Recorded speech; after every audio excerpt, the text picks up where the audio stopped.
World Cup kicked off officially just after 3 o'clock Eastern today in Mexico City. Mexico beat South Africa 2-0 in that one. Team USA, Team Canada both get underway tomorrow. Team USA takes on Paraguay at 9 p.m. in L.A., while Canada has a 3 o'clock start in Toronto, and that's where Nick Mendola is, outside the FIFA World Cup fan zone, covering the team for NBC Sports.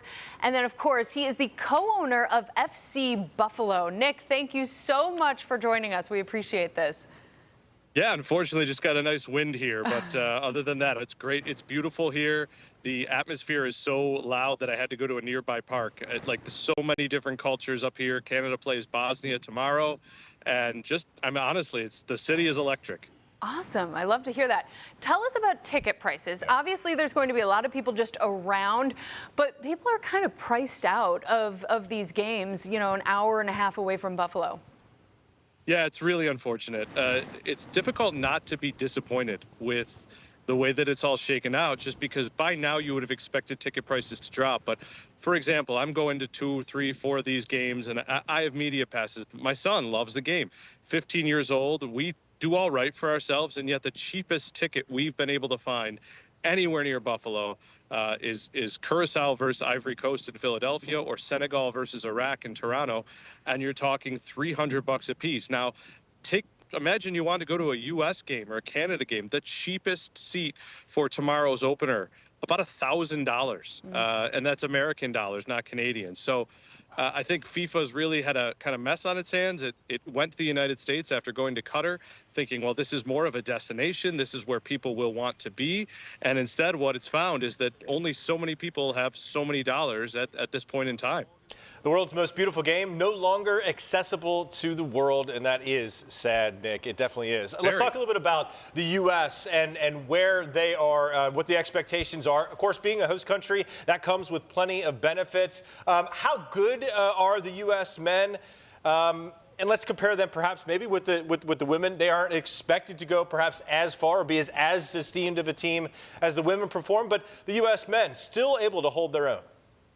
Yeah, the furthest they've ever made it in the tournament is the quarterfinals. That was in 2002, and they did get a couple breaks to go their way in terms of playing Mexico in the knockout rounds. This is the deepest and most talented team that they have. There are some questions right now. Is their goalkeeper good enough? Is their back line deep enough? Over the course of an entire tournament. But when I think about this team and the star quality it has in front of the back line, center backs, forwards, this is a team that can go as far as it's ever gone. I mean, I'm not telling you they're going to win like the U.S. men's national team or the U.S. women's national team, but they have the capability of going as far as the men have ever gone at a World Cup. Awesome. Who are some of the favorites to win? Yeah, France is so deep, Kelsey. Yeah. France is a team that you can honestly say the first team that they left home, the guys that they did not keep on the team, could probably win their group. Portugal could be exceptional. Argentina and Brazil. What I'm looking at is the United States and Mexico as sort of dark horses, but the South American teams, right? Maybe more accustomed to this weather. England is a fantastic team, but all the stories in England is how are they going to adapt to that American heat? The Western Hemisphere teams, they know what they're getting into here. That's really a good point there also, Nick. Let's talk about the World Cup. For as difficult as it's going to be a challenge for the average person to get in to watch a game, there is going to be so much notoriety around the game of football, of soccer, and that helps the game in and of itself. Here you are, Nick, co-owner of FC Buffalo. The World Cup discussion, just the constant talk about soccer, it has to be good for soccer as a game and certainly good for a club like FC Buffalo. Oh, it's great for us. And, you know, in previous World Cups, it's funny. You know, we've been around for, you know, a long time, since 2009. And other World Cups we have had, there's a buzz, and, you know, we benefit from the people who are going out to the bars, and we meet them and tell them to come to our games.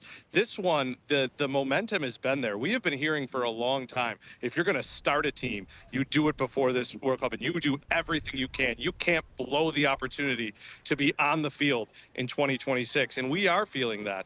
I got probably 5 or 6 emails this week, more than usual, from youth teams looking for group tickets for our games. You know, we have a doubleheader Saturday at Coyer Field. And yes, our men are playing really well, and our women just won a game 4-0. But it's in the air. You're seeing it in the commercials. You know, we looked into, advertising with you guys, honestly. That was this, the idea is we got to get out there, but it's kind of coming to us. And that is just so exciting. We've been told since, well, I'm older than you guys, but I'm sure you heard growing up that this was the sport of the future, and it's very much the sport of now. Yeah. Tell us about FC Buffalo for folks who don't know much about the club. Oh, thank you so much. Yeah, we have been around since 2009. Our women's team has been sensational, basically making the playoffs every year. This season's going to be a little tougher for us as we're a little bit of a rebuilding, but a very talented group, all local girls. On the men's side, we've been fantastic. We won a game 5-0 in Erie last night despite suffering a red card. A lot of local kids on that team as well. We get a great crowd. The fans sing.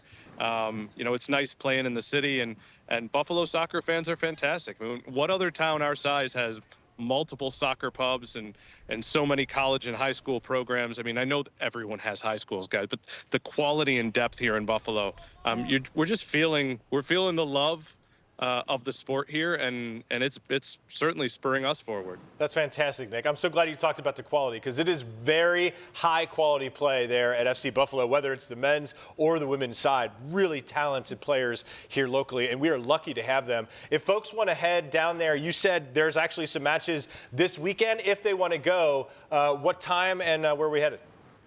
Yeah, go to fcbuffalo.org. This is absolutely embarrassing, but I can't remember if the games are at 2 and 5 or 3 and 6. It's a men's and women's doubleheader at Coyer Field at Buffalo State. We're very excited about it nonetheless. We have our reversible kits that are our color, shirts, I should say, jerseys, right?